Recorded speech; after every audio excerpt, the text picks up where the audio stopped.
அண்மையில் நான் ஒரு நூல் படித்து கொண்டிருக்கின்றேன். பிரபல ஐரோப்பிய அறிஞர் கமில் ஜுவிலேபில் த ஸ்மைல் ஆஃப் முருகன்.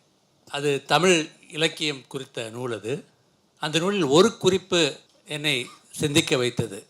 அந்த நூல் எழுதும்போது அவர் சொல்கிறார், இது முழுமையாக என்னால் எழுதிவிட்டேன் என்று சொல்ல முடியாது.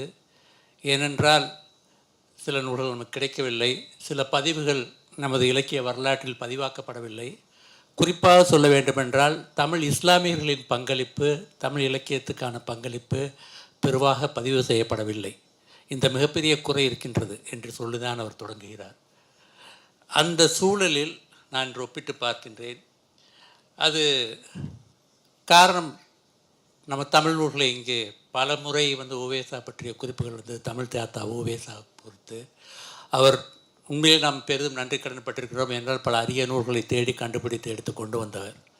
ஆனால் அவரே அவருடைய என் சரித்திரம் என்ற நூலில் ஒரு குறிப்பிட்ட செய்தியை சொல்கிறார். இது அவருடைய எழுத்து. சில நாட்களில் அருகிலுள்ள ஊர்களுக்கு சென்று முன்பே பழக்கமானவர்களை பார்த்து வருவேன். ஒரு நாள் களத்தூருக்கு சென்றேன். அங்கு தமிழ் படித்த முகம்மதிய வயோதிகர், அந்த காலத்தில் முஸ்லிம்கள் முகமதியர்கள் என்பார்கள், சிலர் இருந்தனர். அவர்களோடு பேசுகையில் அவர்களுக்கு இருந்த தமிழ் அபிமானத்தின் மிகுதியை உணர்ந்து வியந்தேன். கம்பராமாயணம், அரிச்சந்திர புராணம் முதலிய நூல்களில் பல அரிய பாடல்களை அவர்கள் தங்கு தடையின்றி சொல்லி மகிழ்ந்தார்கள். பாடல்களை அவர்கள் சொல்லும்போதே அவர்களுக்கு அப்பாடல்களில் எவ்வளவு ஈடுபாடு உண்டு என்பது புலப்படும். நான் பிள்ளையவர்களிடத்தில் இருந்ததை அறிந்தவர்களாதலின், மீனாட்சி சுந்தர பிள்ளையிட்ட மாணவராக இருந்தார், அறிந்தவர்களாதலின் என்பால் அவர்கள் மொய்த்து கொண்டார்கள். ஆசிரியர் புகழையும் கவித்துவ சக்தியையும் கேட்டு கேட்டு மகிழ்ந்தனர். சாதி மதம் முதலிய வேறுபாடுகள் அவர்களுடைய தமிழ் அனுபவத்திற்கு இடையூறாக நிற்கவில்லை. தமிழ்ச்சுவையை நுகர்வதில் அவர்கள் உள்ளம் என் உள்ளத்தை காட்டிலும் அதிக முதிர்ச்சியை பெற்றிருந்தது. இதை சொல்வது உவேசா. இந்த மாதிரி ஆனால் என்னதான் சொன்னாலும் ஒவ்வொருத்தவங்களும் நம்ம ஒரு தனி தீவுகளாகவே இயங்குகிறோம். ஒவ்வொரு சமுதாயமும் அந்த தீவுகளுக்கு இயங்கிட்டு அதை தாண்டி இருக்கிறத தொடர்ச்சி நம்ம எல்லாத்தையும் தமிழ் தான் ஒன்றிணைக்குது. இருந்தாலும் தமிழ்நாட்டில் ஒரு பிரச்சனையானது என்னென்னா, பலருக்கும் அதுவும் குறிப்பாக சென்னை இந்த மாதிரி வட மாவட்டங்கள் இருக்கவங்களுக்கு இஸ்லாமியர்கள்னால் ஏதோ உருது பேசுவர்கள் என்று இருக்கின்றது, அந்த ஒரு தன்மை இருக்கின்றது. தென் மாவட்டங்கள் அந்த சிக்கல் இல்லை. அந்த சூழலில் இஸ்லாமியர்கள் என்ன பெருசாக பண்ணியிருப்பாங்க அப்படிங்கிறது அது கவிக்கோ அடிக்கடி சொல்லுவார்.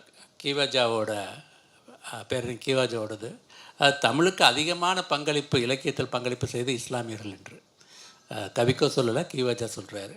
ஸோ அந்த மாதிரி என்னை பொறுத்த வரைக்கும் நான் பார்க்குறப்ப இன்றைக்கி ஏற்கனவே நான் சொல்கிறதுக்கு முன்னாடி இங்கே ஏற்கனவே பலரும் சொல்லிட்டாங்க.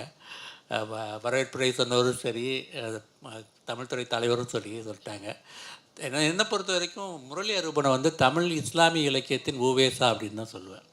ஏன்னா அவர் அத்தனை தேடி நான் ஃபோன் பண்ணால் ஐயா நாகூரில் இருக்கேன் பாரு.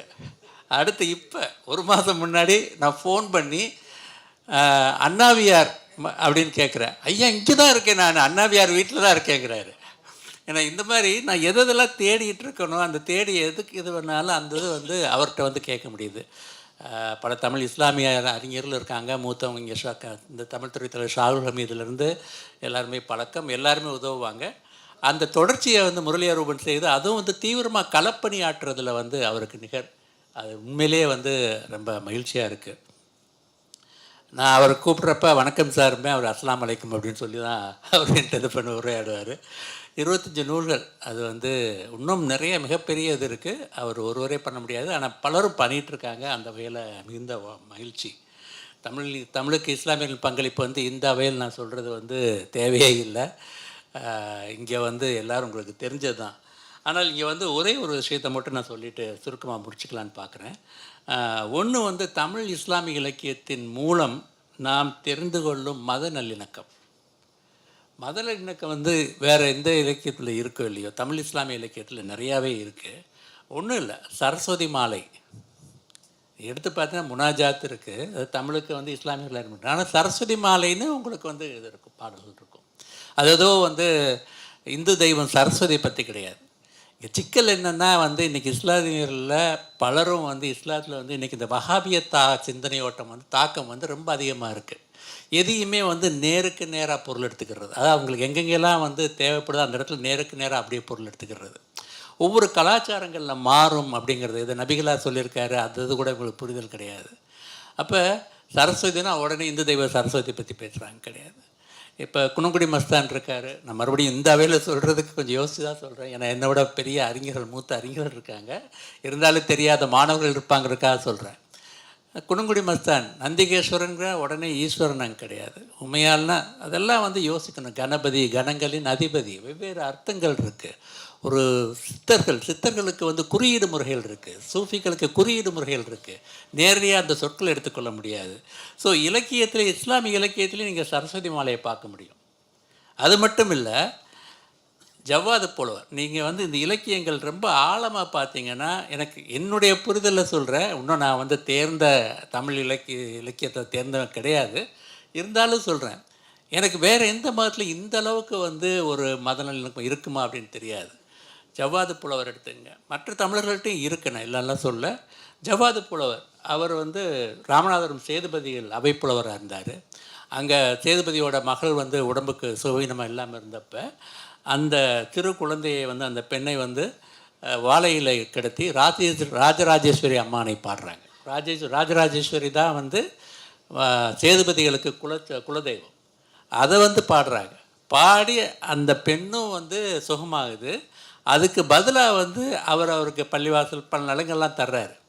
இன்றைக்கி ஜவ்வாது புலவருக்கு இன்றைக்கி திருப்பரங்குன்றத்தில் வந்து பிரச்சனை பண்ணிக்கிட்டு இருக்காங்க. இங்கே வந்து தர்கால கூடாதுன்ட்டு.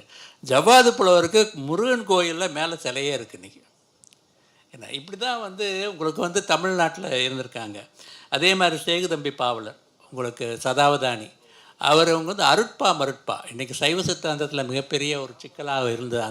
அந்த பிரச்சனை வந்தப்போ அதற்காக வள்ளலாருக்காக வாதாடியவர்கள், அவர் மறைவுக்கு பின்னாடி வாதாடியவரில் சேகுதம்பி பாவலர் முன்னணியில் நிற்கிறார்.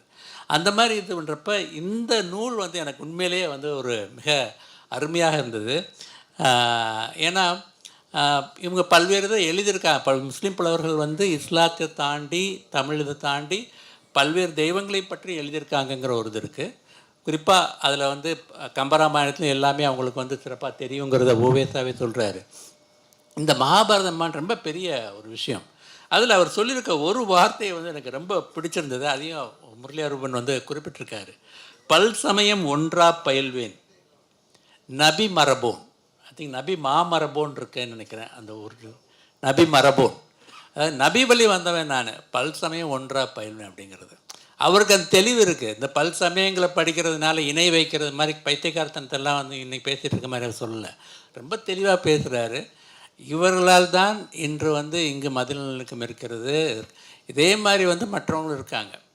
ஏன்னா மற்ற தமிழ் புலவர்களும் வந்து இஸ்லாத்தை பற்றி வந்து விரிவாக பாடியிருக்காங்க. இந்த நிலை நீடிக்க வேண்டும். அதற்கு வந்து அந்த நூல்களை தேடி தேடி பதிப்பிக்கும் முரளியாரூபனுக்கு என்னுடைய வாழ்த்துக்கள். மிக்க நன்றி. இந்த வீடியோ உங்களுக்கு பிடிச்சிருந்தா லைக் பண்ணுங்க, ஷேர் பண்ணுங்க, கமெண்ட் பண்ணுங்க.